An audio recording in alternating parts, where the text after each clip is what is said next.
လောကလူတွေဟာရုပ်ပိုင်းဆိုင်ရာတိုးတက်မှုမဆုံးနိုင်တဲ့ရှင်ပြိုင်မှုကြီးတွေနဲ့သွားနေကြမယ်အစားမိမိတို့ဘဝရည်တည်နိုင်မှုအတွက်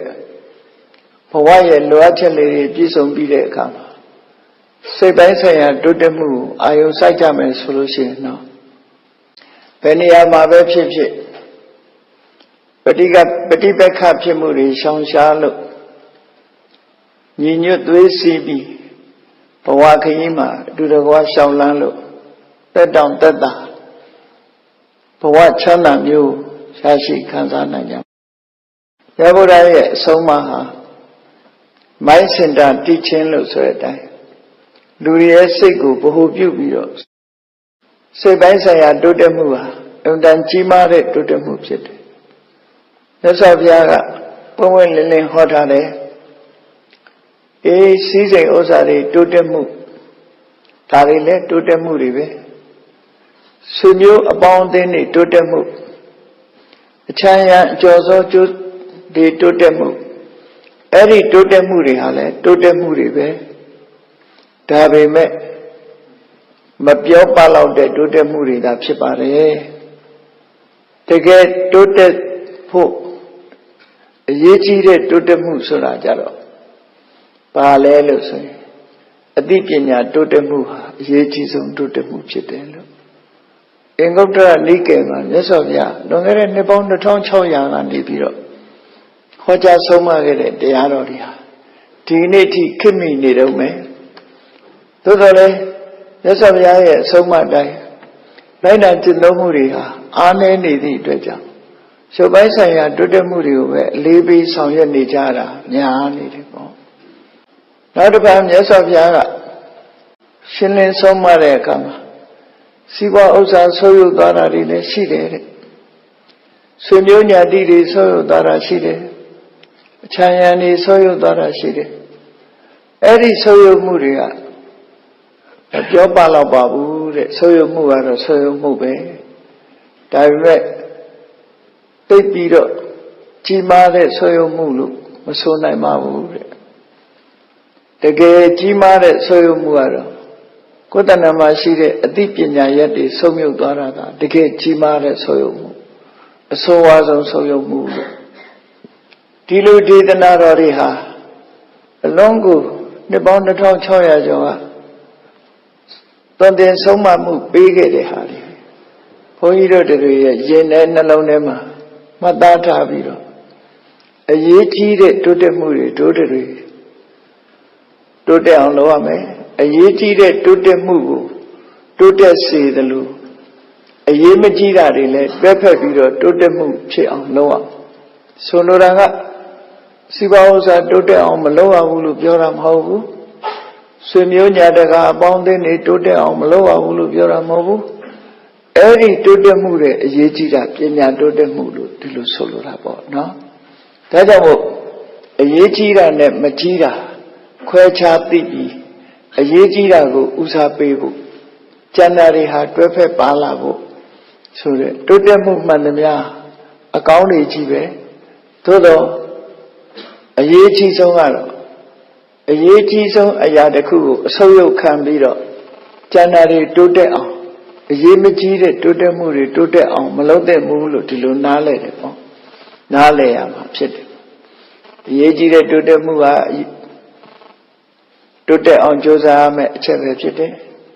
မြတ်စွာဘုရားကပညာကိုဥတည်ပြီးတော့ဒီသုတ်တံမှာဆုံးမဩဝါဒပေးတာတခြားသုတ်တံတွေမှာဆုံးမဩဝါဒပေးထားတာလေးရှိသေးတယ်လူတွေရဲ့လူအရေးချင်း human dignity လူတွေရဲ့ဂုဏ်သိက္ခာလူဖြစ်လာလို့ရှိရမယ့်အရေးချင်းတွေနဲ့ပတ်သက်ပြီးတော့မြတ်စွာဘုရားတိုးတက်မှုနဲ့ဆုတ်ယုတ်မှုဒီနှစ်ခုကိုနှိုင်းယှဉ်ပြီးတော့ဟောထားတာလေးဟာဒီကနေ့2389နှစ်မြန်မာနှစ်သစ်အခါသမယမှာမှတ်သားနာယူပြီးတော့2389ခုနှစ်သစ်အခါသမယရောက်တဲ့အချိန်ကစပြီးတော့ရက်ပေါင်း365ရက်ဒီအတွင်းမှာတို့တွေ အရေးတကြီးတိုးတက်နေအောင်လုပ်ရမယ့်အချက်တွေကဘာတွေလဲဆိုတာဒီမြစ်ချီအပြတ်မခံမနဲ့တိုးတက်အောင်လို့အချက်တွေကိုမြတ်စွာဘုရားရှင်းလင်းဟောကြားထားတဲ့သုတ်တန်တစ်ခုကထုံနှုတ်ပြီးတော့နှစ်သိကူလက်ဆောင်အနေနဲ့မှတ်သားသွားကြဖို့ကတော့ဘာလဲလို့ဆိုမြတ်စွာဘုရားကဆိုရုပ်တယ်တိုးတက်တယ်ဆိုတဲ့နေရာမှာစံတစ်ခုသတ်မှတ်ပေးထားတာ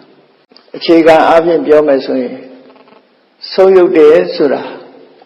အပြစ်ကင်းပြီးကောင်းကျိုးချမ်းသာကိုပေးနိုင်တဲ့ကောင်းတဲ့လုပ်ငန်းတွေဆိုရုပ်သွားတာဟာတကယ်ဆိုရုပ်ခြင်းပဲအဲ့ဒီတကယ်ဆိုရုပ်ခြင်းမဖြစ်ရအောင်အပြစ်ကင်းပြီးကောင်းကျိုးချမ်းသာကိုဖြစ်ပွားစေနိုင်တဲ့အလုပ်တွေကိုယ်တဏ္ဍာမှာတိုးတက်မှတကယ်တိုးတက်မှုဖြစ်တယ်လို့ဘာသာစကားနဲ့ဘာသာတရားနဲ့သက်ဆိုင်တဲ့စကားနဲ့ပြောမယ်ဆိုရင်ကုသိုလ်တရားတွေရဲ့ဆုပ်ယုပ်မှုဟာအဆိုးအဆုံးဆုပ်ယုပ်မှုကုသိုလ်တရားတွေရဲ့တိုးတက်မှုဟာချီးမွမ်းမှုအကောင်းဆုံးတိုးတက်မှုလို့ဒီလိုသတ်မှတ်တယ်အဲ့တော့တိုးတက်မှုနဲ့ဆုပ်ယုပ်မှုဒီနှစ်ခုစံချိန်ထိုးပြီးတော့ကြည့်မယ်ဆိုရင်ကုသိုလ်ဘက်ကဆုပ်ယုပ်သွားတာလားကုသိုလ်ဘက်ကတိုးတက်လာတာလားကုသိုလ်ဘက်ကဆုပ်ယုပ်သွားလို့ရှိရင်ဒီပြင်ဘာတွေပဲတိုးတက်ဆုပ်ယုပ်တယ်လို့ပဲသတ်မှတ်ကုသိုလ်ဘက်ကတိုးတက်လာပြီဆိုရင်ဒီပြင်အရာတွေဘာတွေပဲဆုပ်ယုပ်သွားတိုးတက်တယ်လို့ပဲသတ်မှတ်ရမယ်အနေထားတစ်ခုမျိုးမြတ်စွာဘုရားဟောတာဖြစ်တယ်အဲ့တော့ကုသိုလ်တရားတွေထဲမှာလည်းအရေးကြီးဆုံးဖြစ်တဲ့ကုသဏ္ဍာမှာအပြစ်ကင်းပြီးတော့ကောင်းကျိုးချမ်းသာကိုဖော်ဆောင်ပေးနိုင်တဲ့တရား6မျိုးကိုမြတ်စွာဘုရားဒီသုတ်တံမှာပေးထားပါရှိအဲ့ဒါတရားလို့ခေါ်ခြင်းလဲခေါ်အရည်အချင်းလို့လဲခေါ်ခြင်းခေါ်လူတွေရဲ့အရည်အချင်းတွေအရည်အသွေးတွေ6မျိုးတဲ့ဘာလဲဆိုရင်တတ္တာသီလသုတ္တစာကပညာပฏิဘာနာလို့6မျိုးကုသိုလ်တရားတွေထဲမှာအလွန်အရေးပါတဲ့ဒီတရား6မျိုးကိုယ်တဏ္ဍာမှာဆုပ်ယုပ်မသွားအောင်တိုးတက်လာအောင်ကြိုးစားအထောက်အမယ်တရားတရားတွေဆုပ်ယုပ်မသွားဘဲနဲ့တိုးတက်လာအောင်ကြိုးစားအထောက်ဖို့လိုအပ်တယ်တရားဆိုတာဘာကိုပြောတာလဲလို့ဆိုရင်ဘုရားဘာသာဝင်တို့ရဲ့ယုံကြည်မှုဆိုတာဟာမြတ်စွာဘုရားရဲ့အဆုံးအမကိုမြတ်စွာဘုရားရဲ့အဆုံးအမကိုလိုက်နာဖို့အတွက်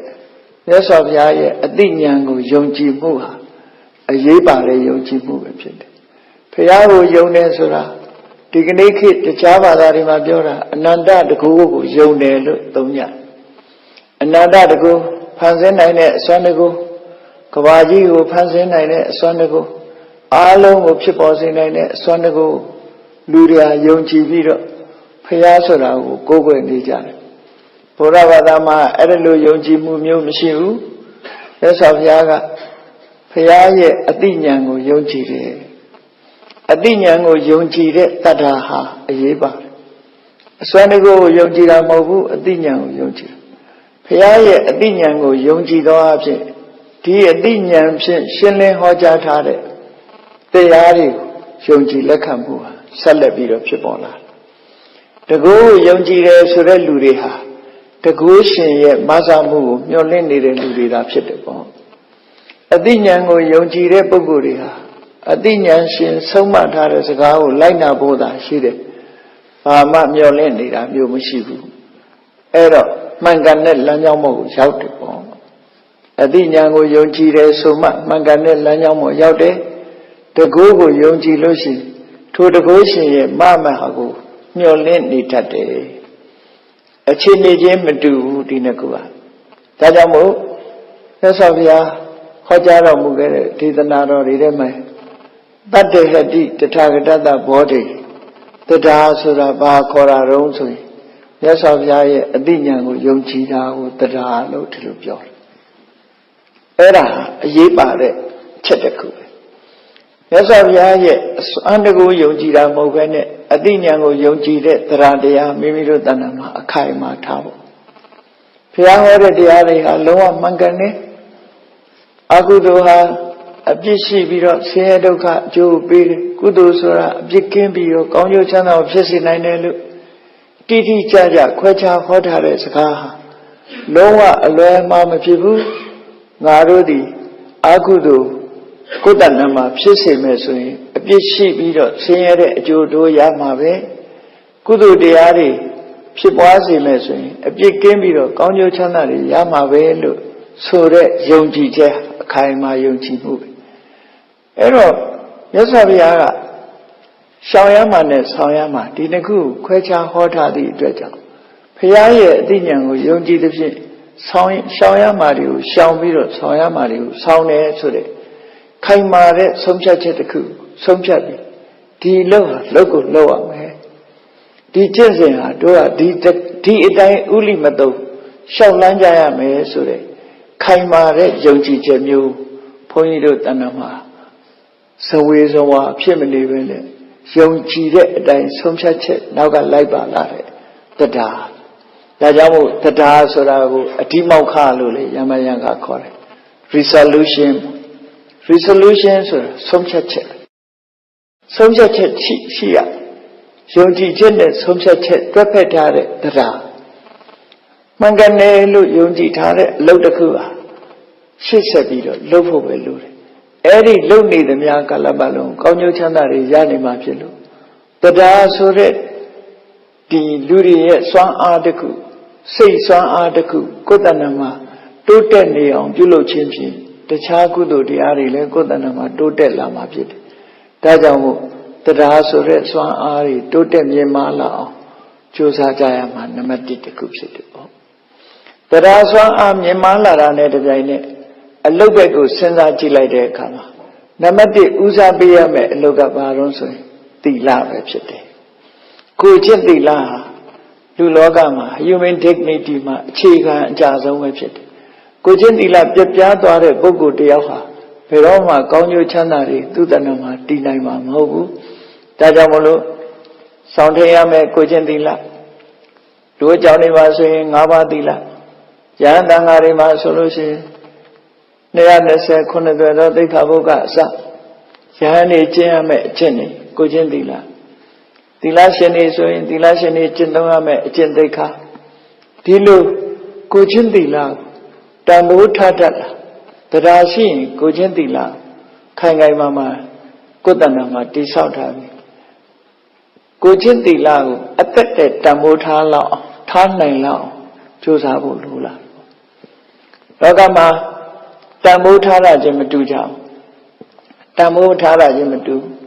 အလုံးဘုန်းကြီးတို့တွေအလုံးအပါဝင်ပဲစဉ်းစားကြည့်ကျမ်းမာရေးကိုအကြောင်းပြုပြီးတော့ကိုကျင့်သီလကိုဖျက်လိုက်တယ်ကိုကျင့်သီလကိုဖျက်လိုက်တယ်အဲ့ဒါတန်ဖိုးထားတာချင်းမတူတဲ့သဘောကိုပြောပြကိုကျင့်သီလကျမ်းမာရေးကိုအကြောင်းပြုပြီးကိုကျင့်သီလကိုပယ်ဖျက်လိုက်တယ်ဆိုလို့ရှိရင်ကျမ်းမာရေးနဲ့ကိုကျင့်သီလဘယ်သူ့ကိုတန်ဖိုးထားရရောက်တုံဆိုတော့ကျမ်းမာရေးကိုတန်ဖိုးထားရရောက်တော့ပြန်နော်အရိယသူတော်စင်တွေကြတော့အသက်တဲ့တန်ဖိုးထားတယ်ဘယ်လိုအသက်တဲ့တန်ဖိုးထားလို့ဆို5ပါးသီလကိုမဖြတ်ဘူးဆိုလို့ရှိရင်မင်းအသက်သေးလိမ့်မယ်ဆိုရ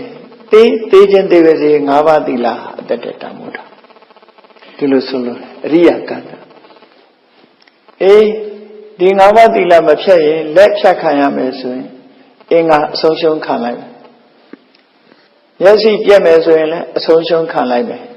ခန္ဓာကိုယ်စိတ်ပိုင်းတစ်ခုအတွက်လည်းပဲအဆုံးရှုံးခံလိုက်မယ်5ပါးသီလနဲ့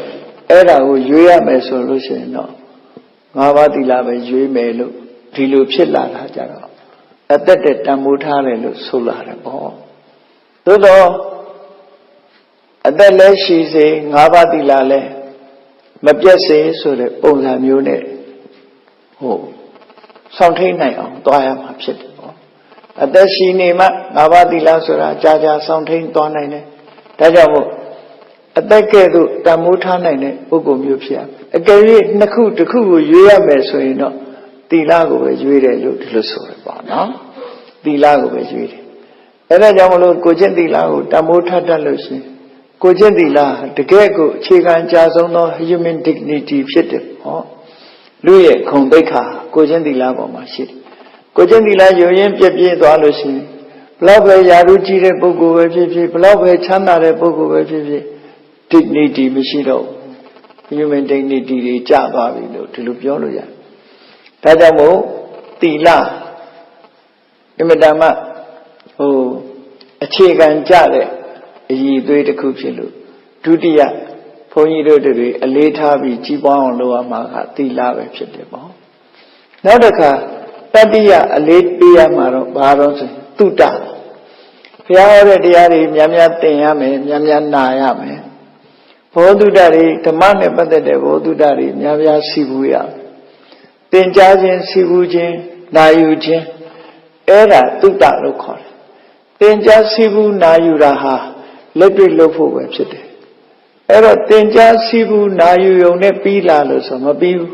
တုတ္တရဲ့လမ်းဆုံးကဘယ်ဟာတော့ဆိုလက်တွေ့ကျင့်သုံးမှုပဲဖြစ်တယ်ဒါကြောင့်မို့ apply လို့ခုခေတ်ပြောကြတာပေါ့နော် apply လုပ်ရမယ်လက်တွေ့ကျင့်သုံးရမယ်စာတွေလက်တွေ့ပေါင်းစပ်ရမယ်လို့ပြောနေကြတာသင်ယုံနဲ့တင်သင်ယုံဟာလမ်းစယုံပဲစသေးတယ်သင်ပြီးတော့အလုံးလုံးမှသူ့ရဲ့တန်ဖိုးဟာရှိလာမှာဖြစ်တယ်ဒါကြောင့်မို့တရားဓမ္မကိုသင်ရမယ်သင်ပြီးရင်လက်တွေ့လိုက်နာကျင့်သုံးမှုလုပ်ရမယ်ဒါမှတုတ္တဆိုတဲ့အရေးချင်းဟာပြည့်စုံတယ်စာပေကျမ်းမှာဖော်ဆောင်ပြီးတော့အဓိပ္ပာယ်ရှင်းထားတာရှိတယ်တုတ္တတော့ရှိပါရဲ့နော်တုတ္တနဲ့မပြည့်စုံဘူးလို့ဒီလိုသတ်မှတ်တာရှိတယ်တုတ္တရှိပြီးတုတ္တနဲ့မပြည့်စုံသူဆိုတာဘယ်လိုပုဂ္ဂိုလ်ခေါ်တာတော့ဆိုတရားဓမ္မကိုနာတော့နာတယ်သင်တော့သင်တယ်ဒါပေမဲ့လက်တွေ့အသုံးမချဘူးဆိုရင်တုတ္တနဲ့မပြည့်စုံဘူးလို့ဒီလိုသတ်မှတ်တယ်ပေါ့ဒါကြောင့်မို့တုတ္တဆိုတာဈာနာယုံနဲ့မဟုတ်ဘူးမှတ်သားယုံနဲ့မဟုတ်ဘူးအဲ့ဒီအတိုင်းရှောင်ရမှာကိုရှောင်တယ်ဆောင်ရမှာကိုဆောင်တယ်လက်တွေ့ဆိုရယ် complete ပေါ့ပြည့်ပြည့်ဝဝနှစ်ခုပြည့်စုံသွားမှာတုတ္တဆိုတာပြည့်ဝတယ်လို့ဆိုအဲ့ဒါကြောင့်မို့တိလရှိပြီးတဲ့အခါမှာတုတ္တဆိုတာရှိအောင်ကြိုးစားအထောက်ရမယ်ဒီအရေးချင်းကိုလည်းတိုးတက်အောင်လုပ်ဖို့လိုအပ်တယ်ပေါ့နောက်တစ်ခါအရေးချင်းတစ်ခုကဘာလို့ဆိုစာကလောကလူတွေဟာစွန့်လွတ်နိုင်မှုနေပါကြစွန့်လွတ်နိုင်ရမယ်အဲ့ဒီနေရာလေးမှာမြန်မာစကားမှာစွန့်လွတ်တယ်အနစ်နာခံတယ်ဆိုတဲ့သဘောတရားလေးတစ်ခုရှင်းပြမယ်ဆိုရင်အနစ်နာဆိုတာဆုံးရှုံးပျက်စီးမှုဖြစ်တာကိုအနစ်နာလို့ခေါ်တယ်စွန့်လွတ်တာကအနစ်နာခံတာမဟုတ်ဘူးအနစ်နာခံတာနဲ့စွန့်လွတ်မှုတခြားစီပဲဖြစ်တယ်ပေါ့စွန့်လွတ်လိုက်တဲ့ပုဂ္ဂိုလ်ကနစ်နာသွားတာမဟုတ်ဘူးသို့သောလူတွေရဲ့စိတ်ထဲမှာစွန့်လွတ်လိုက်ရရင်နစ်နာသွားတယ်လို့ထင်ကြတယ်ပေါ့သို့သောဘုရားလောင်းတော်တွေဟာဘလောက်ကြွယ်ဝချမ်းသာတဲ့ပစ္စည်းတွေဖြစ်စွန့်လွတ်လိုက်တယ်စီစဉ်ဥစ္စာတွေစွန့်လွတ်လိုက်တယ်ယာဓုဂုံသိန်းတွေစွန့်လွတ်လိုက်တယ်အခြေအနေကောင်းတွေကိုစွန့်လွတ်လိုက်တယ်စွန့်လွတ်လိုက်တာအနစ်နာခံတာမဟုတ်ပဲနဲ့ဒီတဲ့ကောင်းမြတ်တဲ့အခြေအနေတစ်ခုကိုရယူလိုက်တာပဲဖြစ်တယ်ပေါ့တန်ဖိုးထားတာချင်းမတူတာပေါ့နော်တန်ဖိုးထားတာချင်းမတူ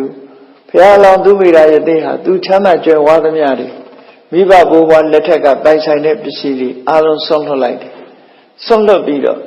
ဒီပစ္စည်းတွေတဲ့ပို့ပြီးတော့တန်ဖိုးရှိပြီးတော့ဘဝတန်တရားမှာပါရမီကုသိုလ်တွေဖြစ်စေနိုင်တယ်ဇံအပေညေဆိုတဲ့သမထကျင့်စဉ်တစ်ခုပြောင်းလဲပြီးတော့ကျင့်တာဒါအနစ်နာခန္ဓာမဟုတ်ဘူးစွန့်လွတ်ခြင်းသာဖြစ်တယ်ပေါ့စွန့်လွတ်ပြီးတော့စွန့်လွတ်လိုက်တာဟာရယူခြင်းတစ်မျိုးပဲဖြစ်တယ်တစ်ခုကိုစွန့်လွတ်ပြီးတော့နောက်တစ်ခုကိုရယူတာပဲဖြစ်တယ်တန်ဖိုးထားတာဒီပစ္စည်းပိုင်ဆိုင်မှုဆိုတာကိုတန်ဖိုးလို့မရေတွက်ပဲနဲ့ထိုပစ္စည်းကိုစွန့်လွတ်ပြီးတော့ရယူလာတဲ့ဓမ္မအတိကိုသာလည်းတန်ဖိုးလို့ယူဆသည့်အတွက်ကြောင့်ပစ္စည်းဥစ္စာတွေကိုစွန့်လွတ်လိုက်ပြီးတော့အသိပညာကိုရအောင်လုပ်တာဒါနစ်နာသွားတာမဟုတ်ဘူးတိုးတက်သွားတာသာဖြစ်တယ်ပေါ့ထို့တူပဲကုသိုလ်ကောင်းမှုတွေနဲ့ပတ်သက်လာလို့ရှိရင်လည်းပစ္စည်းဥစ္စာတွေစွန့်လွတ်လိုက်ရလို့နစ်နာသွားတယ်လို့ဒီလိုမဟုတ်ဘူးစွန့်လွတ်သွားလိုက်ပြီးအတွက်ကြောင့်စွန့်လွတ်လိုက်လို့ရလိုက်တဲ့တန်ဖိုးဟာအလွန်ကြီးမားတယ်ပေါ့ပစ္စည်းတစ်ခုကိုစွန့်လွတ်လိုက်ပြီးတော့မိမိရလိုက်တဲ့ကုသိုလ်တစ်ခုဟာဒီပစ္စည်းတန်ဖိုးတဲ့အစပေါင်းများစွာကြီးမားတဲ့တန်ဖိုးတစ်ခုကိုရလိုက်တယ်လို့အဲ့ဒါကိုစာကလို့ခေါ်တာပဲ Saga Sunlo Naibushia me. Masunlo Nine Bogo, Bave Chipi, go by Tavi solution, so kind Hali Sija. Sunlo Naime Malojavu, so kind Hara, Miseria local. Miseria Sura, 2 years ago, the Uport had a second along the Kue. Ma Eden, Isaria, Inyedan Hodu. Naye and always had different duties in the Chipan Sydney. Solura, Ayare Sizemu, Ayare Chinemu, Nakanza the Lu, the Chalu, Makanza Bas. Nane Beduma Lavi of Mission Nine Bars in it. Sure, a dream Yuri, Miseria local. Maya the Lu, the Chalu, Yajabasi, Sure, Sigamu Mudayame. Sunlo net sunlo musure saga tiyaha erilu momyade tiya demyu phit de po era jamolo saga sura ko le hlot nain ne sunlo nain ne ane tha myo sunlo pi do aku di ma ubodla saung jare sura sunlo la da be renounce lo khaw sunlo la ja eri lo sunlo mu myo ri ha le be tu ro kaung ni yi chin takku be phit de lo Yaswa Bya di lo khaw de Get not a cruel baroso, Pinya. Pinya Soraro, a Yichizo Mebo.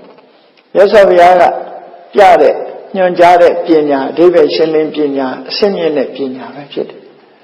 A chica having Biomas and Lodina, Nemelodina, Quajadi, Pinya, let Tamoshi, Pinya, the Kube. Yaswa Bya, Yinyone Pinya, Jaro, Wipatana, Pinya, Mepinya, Popinya, Upia, Yinyonebo. Every Wipatana Pinya, Mepinya, Popinya, Yala Bisuino, Pinya Remaro, to take accounts of Pinya, Yajim, Dredja, Kudu Diari Vega, Dutemu, the Chabo Yapo, Tajamolo, the Gego, Kodanama, Yayame, Adi Pinya Sodima, Wipatana Pinya Website, Wipatana Pinya Sura, Tamanduri Dreamers, Wipatana Pinya, Losas, Lub Yare Pinya, Mohu. Losalo Yare Pinya Lemohu, Tomiju Pinya Lemohu, Tingon Tinyalim. Ero Wipatana Pinya, go, Papi, the Lelu, Meiji Lamison. Shodian and the Namu, Nale Bido. The Bawa Dia, Manemu, Tide, Adipinya. Poido de Nizen, Sepunia, the Toka Sura, Shochapin. Sepura Mashiro. Ta dress Sepura, the me dress Sepura, Pisi dress Sepura, Hoha Diari dress Sepu Mudu. Wipatana, Adinyangani, Shochapira. Take Tambo Shida Mo, Poama, Signalon, agents or Nina Mosura. We never loyare Kisari, Hofu. Pesanchana Vimelo, Sepu Mudu. The Pesanga, Pinainam Hofu. Tajawo, Wipatana Pinya, Signalon, Puba Mudu. Peshavi, Singalon, Ajamu, Pinaina Piloja, to get Tamboshi de Pinalo, Tilu, Tambo, the Bob Hulurabo. Error. Pisiosari, cannot Tambo, Yadu Gondi, season a Tambo, Wipatana, Tambo, Alomine, Simapu, Lagrani, Uchanya Kana, and Itamu, Wipatana, Pinya, Pira, Pity. Wipatana Pinya, the Sintelu Yala, Mepinya, Pupinya Jaro. The Gego, Tavara, and Yay Nevango, Trishi Severo, say ye Puva Muri, say ye Ninra Muri, Aloha, Peroma Nota Mabore and Etamutia, Tipinya, Swangong baby, Kilidari, Yengare Kama, Candiaria, Lomapito, Tandearema, Seado Casura, Mashirove, Doka, Sonda Dwadi Tia. Mepinya, Pupinya, Ruani, Sonya Pida, Suro, Tamboha, Chimazo, Mepsitelo, Tiluso.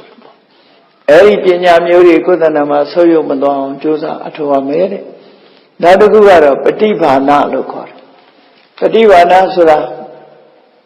the other, the Marine, Pate Bido, Senza like that, Kunya Nema, Tini Shasha, the other Mari, Bolwena,